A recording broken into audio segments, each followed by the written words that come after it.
یا اللہ، میں نے سنا تھا کہ قوم عاد پر عذاب آیا، قوم سمود پر عذاب آیا، قوم شعیب پر عذاب آیا، قوم لوط پر عذاب آیا۔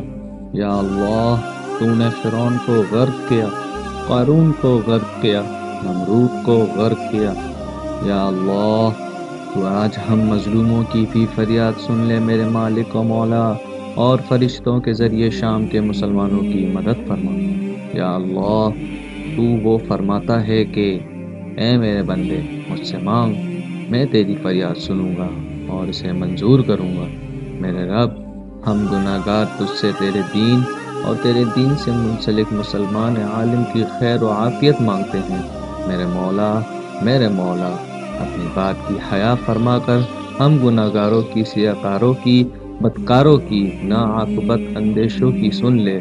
اے میرے رب، کہ ہم جیسے بھی ہیں تیرا اور تیرے حبیب حضرت محمد صلی اللہ علیہ وسلم کا کلمہ پڑھنے والے اور اس پر یقین کرنے والے ہیں۔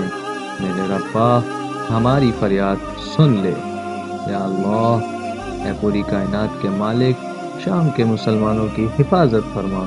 یا اللہ، بس تیرا ہی سہارا ہے، تیرے سوا کون ہے ہماری دعا اور فریاد سننے والا۔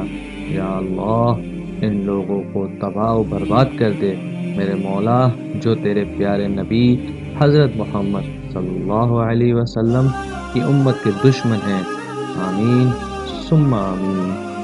زندگی جینا ہے تو پھر حالات سے ڈرنا کیسا، زندگی جینا ہے تو پھر حالات سے ڈرنا کیسا، جنگ جو لازم ہو تو مقابل نہیں دیکھا کرتے۔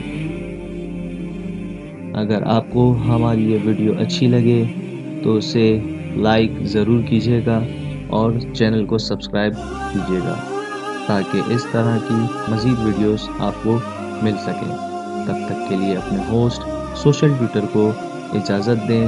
اللہ نگہبان۔